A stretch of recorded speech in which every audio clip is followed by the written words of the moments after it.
Good Sunday afternoon, ladies and gentlemen. How you doing? I am Kendrick, the sports guy. I am the host of TFG Sports Media, the best sports talk show on social media, at least for about 30 minutes. I hope everyone is having a great Sunday. And again, I'm live on TikTok as well. Want to thank all those that have joined me on TikTok already. And there's a few in the house. So grab your popcorn, get your drink of choice, and sit back. We're going to talk a little sports for the next 30 minutes. But before we do that, make sure you come in, make sure you hit that like button, make sure you hit that subscribe button to TFG Sports Media right here on YouTube, and as well as Kendrick Sports also on YouTube as well. That's SporTZ, HUSTLE, and make sure you like and follow TFG Sports Media and Kendrick Sports Hustle on Facebook. And you also can follow me on Instagram. That is Kendrick1969. And you can also follow me on TikTok. That is Kendrick Henderson 51, where I am live right now. And I see a few people. Car Pro has joined. Another user has joined. It's a few people that's dropped in on me in TikTok. So again, you're going to see me doing this like I'm watching a tennis match. Again, I am live on TikTok and I am live on YouTube at TFG Sports Media, as well as on Facebook, TFG Sports Media as well. So make sure you come in, comment, let me know how you're doing. And again, as I told those that's watching on TikTok, I forgot today is St. Patrick's Day. Not that I put that on my camera, but I just so happen to have on green. And I didn't do it it wasn't intentional, believe me. I just threw it on and I thought about it. I said, wait a minute, today the 17th, it is St. Patrick's Day. But I did it because, as you can see right there, the little green, I'm a Packer fan. Green Bay, I'm a Cheesehead Nation. So that is the only reason I have on green. It has nothing to do with St. Patty's Day. But for those that celebrating, I hope you enjoy. Go find you a green drink of your choice. Be safe out there in the streets. I know a lot of people were on spring break. A lot of kids were out for spring break, I think, last week. So I know a lot of those kids are probably getting ready to head back to school on tomorrow. But it's still, 2 o'clock in the afternoon, so you got time to enjoy the day. So those that's watching me on Facebook and YouTube, make sure you come in, comment, let me know you're watching, so we can talk, we can chat a little bit, talk about the latest happenings in the sports world and what went down last week. So again, I am Kendrick, the sports guy. Again, make sure you like this broadcast on TikTok. Make sure you follow it. Make sure you share it as well. So let's get right down to it. Today is the day for all my college basketball heads. Today is the day. It is Selection Sunday. And it is going to go down here at 5 p.m. Central Standard Time, 6 p.m. Eastern for the men. The men's selection show, it goes down on ESPN again at 5 p.m. Central. And the women's selection show follows that, I believe, at 7 p.m. Central, 8 Eastern. And I believe both of those on ESPN. I'm sure CBS will have their show as well. So, again, we are in March Madness. And quite frankly, I have to tell you guys, I ain't that excited about the men's tournament. I'll be honest with you, as far as men's college basketball, I have not been as invested in it as I used to. I don't know. I think after we had the pandemic in 2020 when they canceled the tournament, which they had to because of what we was dealing with here in the States. And it's kind of lost its luster on me as far as the men's college game. But again, it is something to watch. We know March Madness is about getting your brackets. So, by the way, make sure you get your brackets because the play-in games start on Tuesday. So you got to have your brackets filled out. So if you're doing an office pool like a lot of people do, make sure you get your brackets, print them out, whatever you need to do, because the play-in games start on Tuesday for the men. As far as the women, we'll get to that too. But again, we got the NCAA men's selection show. It comes up in about roughly 3 hours in the Central Standard Time and roughly 4 hours, roughly 3 hours in the Eastern Standard Time as well. So let's talk about the NCAA men's tournament right now. First of all, we had last night, we had some of the conference finals of some of the conferences tournaments, and we had some upsets last night, by the way. Hey, Nicole Smith-Durham, thanks for popping in. Good friend of mine on TikTok. Appreciate you. We had some upsets. I'm a Tar Heels fan, by the way, if you didn't know. Well, now you know. You probably didn't. And they got upset in the ACC tournament final last night by their in-state rival, one of their in-state rivals, the North Carolina State Wolfpack. Yes, the Tar Heels lost in the ACC tournament final last night. NC State probably most likely with that win, that's going to get them into the tournament, which they was really they had to win the tournament to get in. So that was one upset in the conference title games. Then we had Purdue, I believe, got upset in overtime in the Big Ten championship. Purdue's going to get in. Obviously, North Carolina's going to get in as well. But we had some upsets going down in a lot of these conference championships. So that's definitely going to be taken into play when the selection committee makes their selections on the field of 68 for the men's. Again, that's coming up in roughly 3 hours on ESPN. But here is what I found on ESPN bracketology. They've already kind of made their own who they think is going to be number one seeds and where those teams are going to end up playing. And according to ESPN bracketology, they're projecting the number one seeds to be UConn on the men's side, who is the defending national champion, Purdue, North Carolina, and Houston. Those are the projected number one seeds by ESPN's bracketology. Now, they have UConn being seeded in the East, which would definitely be an advantage for them. They have Purdue seated in the Midwest, which would be an advantage for Purdue as well. They have North Carolina, the Tar Heels, my Tar Heels going out west. And then they have the Cougars, Houston, staying in the South, which would be an advantage of them. So this is just all projections. This hasn't been set in stone. That is what ESPN is projecting as far as the number one seed. So again, their projected number one seeds on the men's side is UConn, Purdue, North Carolina, and Houston. I don't really have a problem with that. I hadn't watched Purdue much this year, but I have watched the other three. North Carolina has been up and down. UConn has been pretty steady the whole season.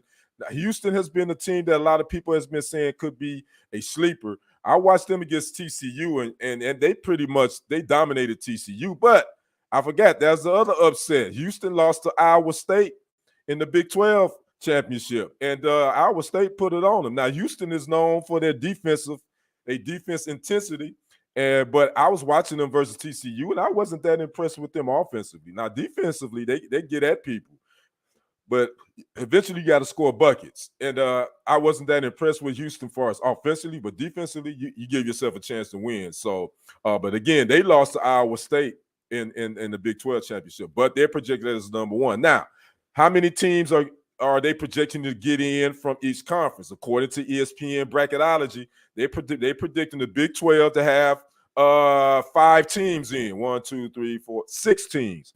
They predicting Texas to be an 8 seed, Kansas to be a 4 seed, Texas Tech to be a 6 seed, Iowa State to be a 2 seed, and Baylor to be a 3 seed.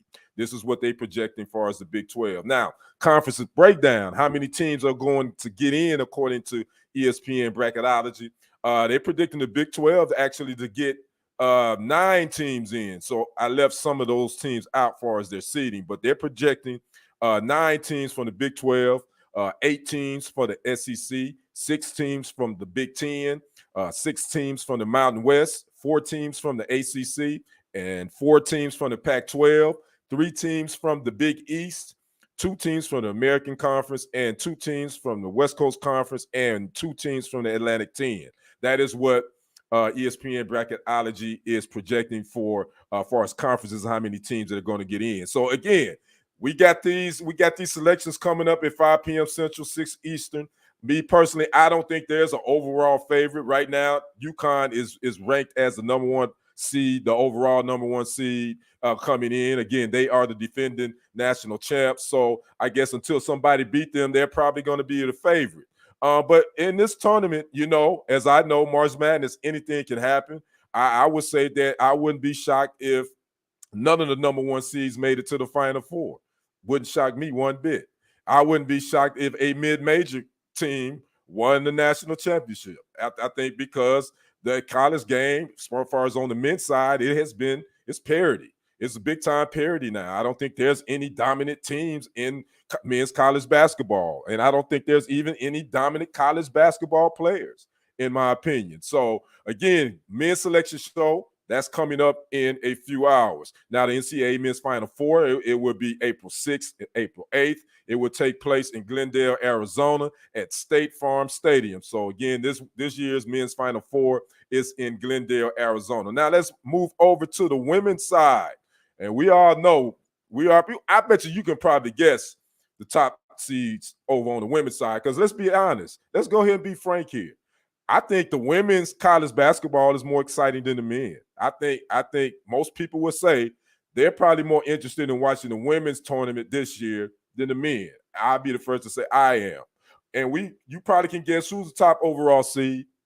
It's easy. South Carolina. They're top overall seed. They're undefeated. They had a slight scare in the SEC semifinals where their center had to hit a three-pointer to move to the finals, which they ended up moving on, and they beat LSU in a hard-fought game. And we're going to talk a little bit more about that game here coming up, about the after effects of something that happened with that. But again, right now, ESPN Bracketology is projecting the South Carolina women as the top overall seed.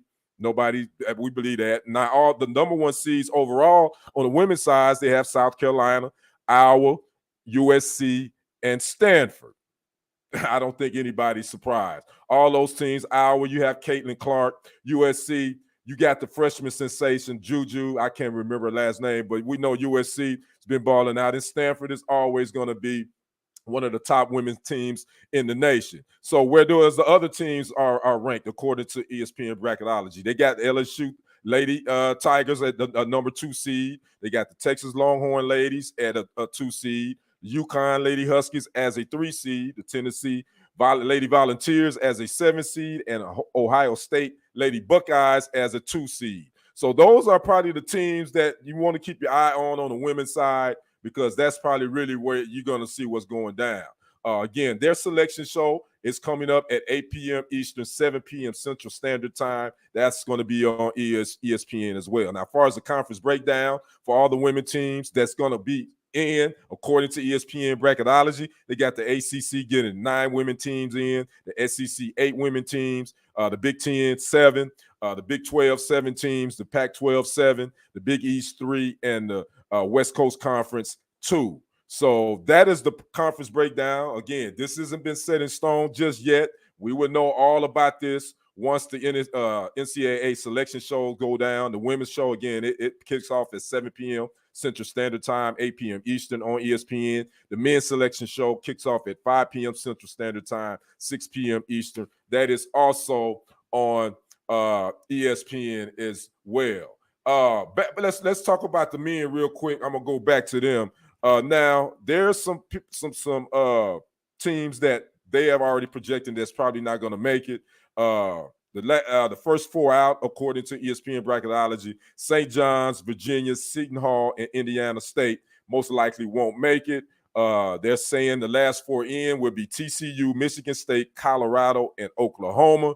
And the last 4 byes, according on the men's side, they're saying that the A&M Aggies, Mississippi State Bulldogs, Florida Atlantic, and Colorado State, they will be in as well, and they will get the byes. But the next 4 out after that would be Pittsburgh, Providence, Kansas State, and Ohio State. So again, all this is projections right now. We don't know until that selection show goes down.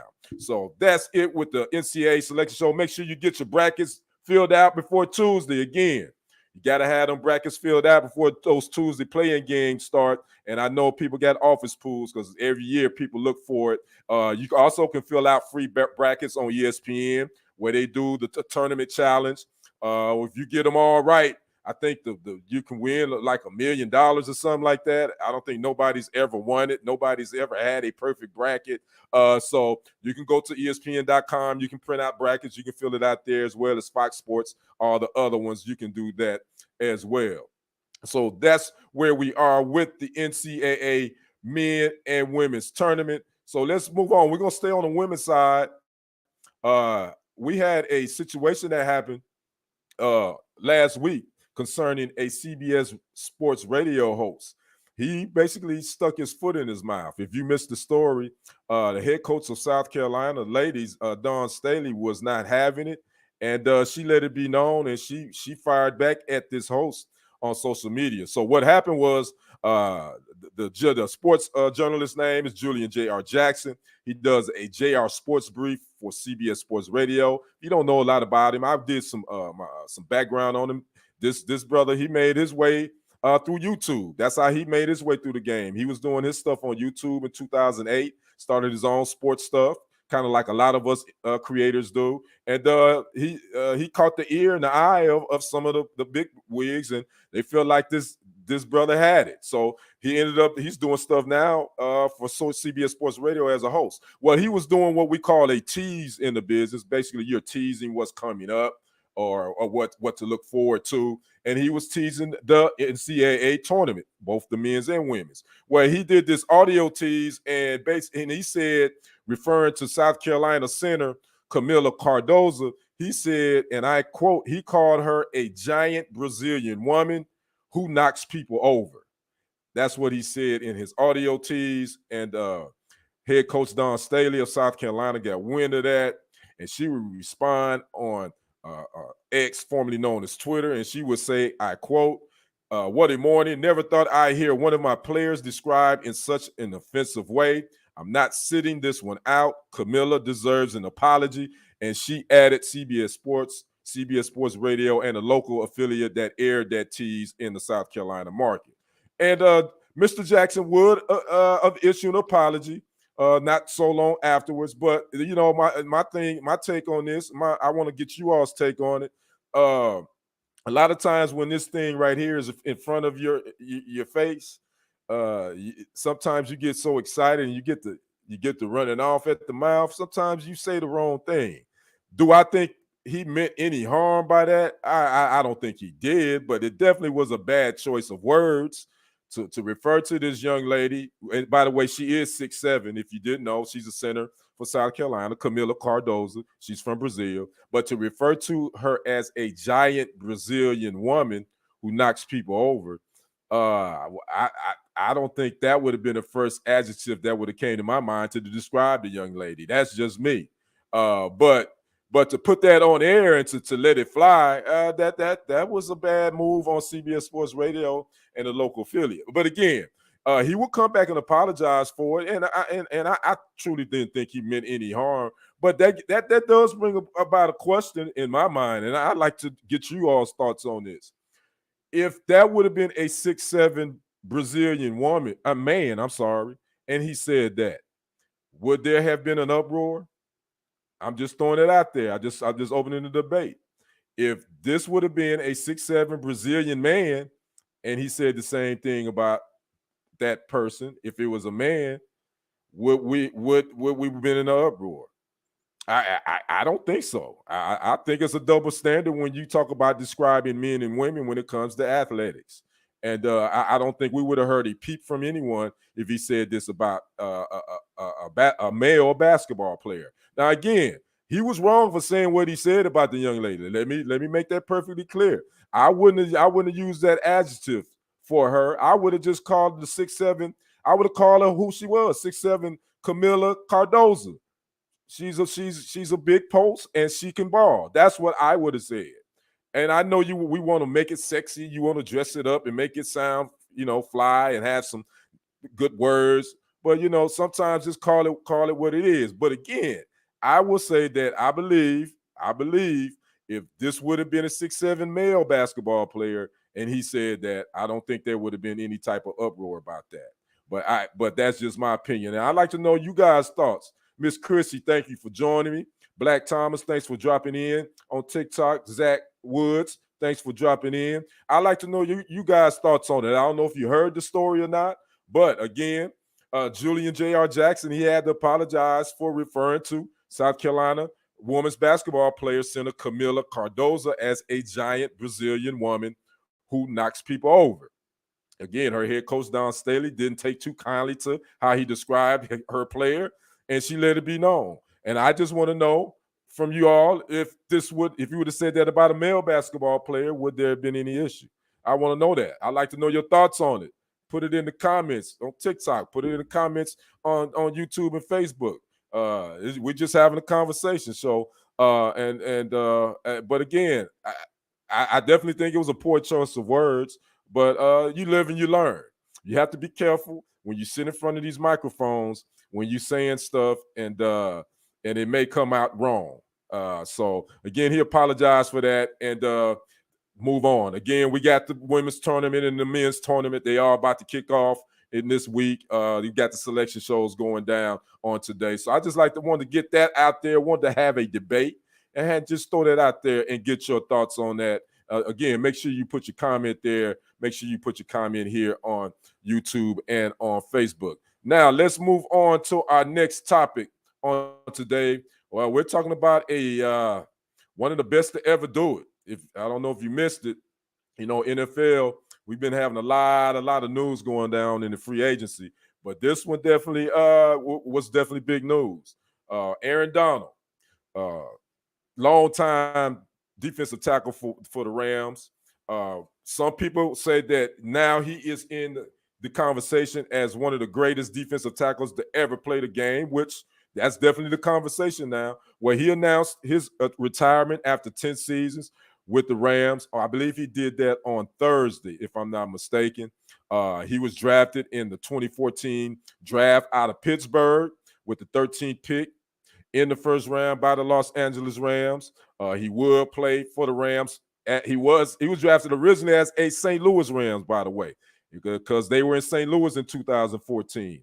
So he played 2 seasons in St. Louis, and then the Rams would move to LA in 2016. But he played all his 10 seasons with the LA Rams. A lot of players can't say they finished their career with the same team that they were drafted with, just because of the way the NFL is set up today.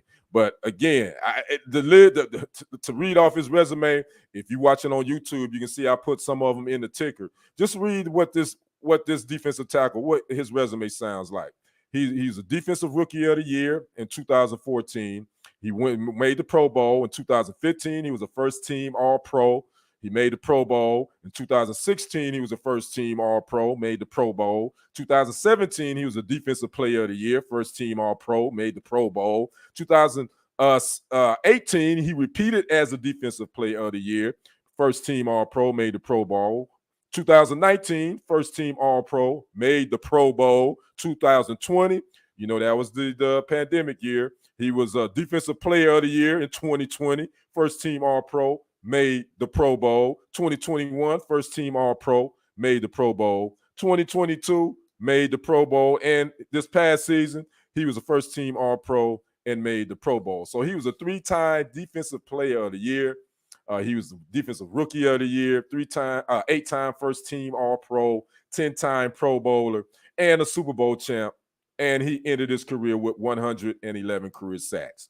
Now, when you talk about defensive tackle and the interior lineman, you think about the Reggie Whites, even though he played a little bit as a defensive end.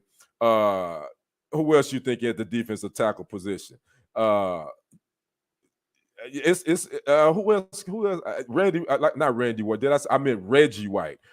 Randy White as well, former Cowboys. When you think about defensive tackles, you think about the Dana Stubblefields. You think about the late Tony Siragusa, who played the defensive tackle. Who my man played for the Patriots as well, 3-time Super Bowl champ. He played defensive tackle, the big guy. I can't think of his name right now, but it's quite a few of them. But when you talk about the GOAT at that position, man, I think Aaron Donald just brought something. He brought something different, man. His motor was different. I mean, he's definitely comparable to Reggie White. He just had a different motor. Again, to play 10 seasons with one team, to win 3 Defensive Player of the Year awards, to win a Defensive Rookie of the Year award, 8-time first-term All-Pro, 10-time Pro Bowler, Super Bowl champ. I mean, he's definitely a first ballot Hall of Famer. There's not going to even be any argument or debate about that. Once you retire, you have to be retired 5 years before you're eligible to be nominated for the NFL Hall of Fame. Believe me, Aaron Donald is going to go in first ballot, and it's not going to even be close when it's time to come. So one of the greatest to ever do it. Is he the GOAT at that position? I think it's hard to not argue that he probably is the GOAT. Again, you talk about him and Reggie White, Vince Warfolk. That's who I was thinking of with the Patriots. When you talk about those guys, those big guys that plugged up the middle, Those guys, Reggie White, Randy White, all those guys, man. You got to think about Aaron Donald. He's definitely in the top three if he's not the top one in the list. So salute to Aaron Donald on a hell of a career, a Hall of Fame career, I must say. And he's riding off to the sunset. He did go to 2 Super Bowls, winning 1 Super Bowl ring. So again, you're watching TFG Sports Media. I am your host, Kendrick, the Sports Guy. Again, make sure you like the broadcast, subscribe to the channel, Kendrick Sports Hustle on YouTube, as well as TFG Sports Media on YouTube. Make sure you follow me here on TikTok, Kendrick Henderson 51. Hit that follow button if you will on TikTok. You also can follow me on Instagram. That's Kendrick 1969. You can follow me on Facebook as well, Kendrick Roland Henderson. Again, you can follow me on TikTok at Kendrick Henderson 51. And I have to mention on YouTube, I have to gotta give a hand clap and a shout out to all those that watch, all that have subscribed to the channel. TFG Sports Media last week went over 3,000 subscribers. We started this channel roughly 2 years ago, July of 2022, I want to say. No, 2021. So it's coming up on 3 years. And we started with only 8 subscribers. Now we at roughly 3,000 and 20 subscribers, somewhere around there. So I want to thank everyone that subscribed to TFG Sports Media. We're building. We want to keep building it. I'm starting to build on TikTok. I'm at 1,250 something followers. So make sure you hit that follow on TikTok. Also, Kendrick Sports Hustle on YouTube, my other YouTube channel. Sports YouTube. Make sure you follow me over there. Subscribe to me over there. I am over 1,000 subscribers there as well. So again, I just want to say thank you to all those that have subscribed to the channel. If you want to donate to the channel, you can hit my Cash App right there. It's $1969 Kendrick.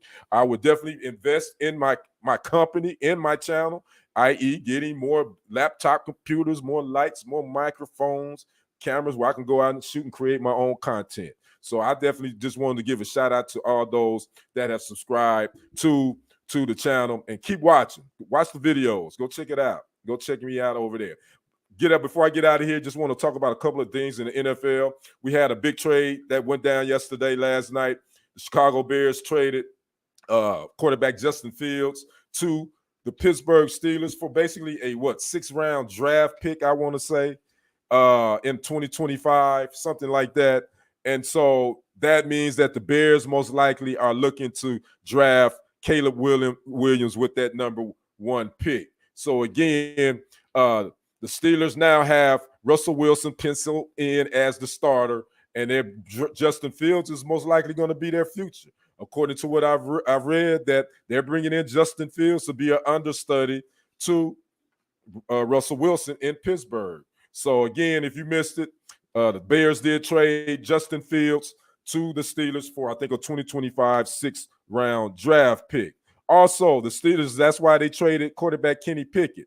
They traded him on Friday to the Eagles. The Steelers traded Kenny Pickett to the Eagles. The Steelers will get a 2024 3rd-round pick, and that's number 98, and 225 7th-round picks. The Eagles get quarterback Kenny Pickett and the number 120 pick in this year's 2024 draft, and that is a 4th-round pick. So those were some of the wheelings and dealings. We had some couple of other things. If you didn't hear, I wanted Jimmy Garoppolo. He signed a deal. He's going to be in with the Rams.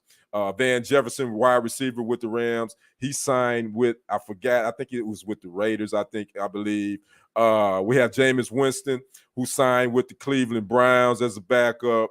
So NFL still got movers and shakers. Former Dallas Cowboy, now left tackle Tyron Smith. He signed a 1-year deal with the New York Jets. So those were some of the NFL free agency happenings that went down. But again, I just wanted to report, if you missed it, the Chicago Bears did trade Justin Fields to the Steelers for a 2025, I believe, 6th-round pick. So the Bears do have the first pick in the draft, and it looks like they're probably going to pick USC quarterback Caleb Williams. So again, that's your NFL free agency update. So again, happy St. Patty's Day to you guys. I hope you enjoy the rest of your day.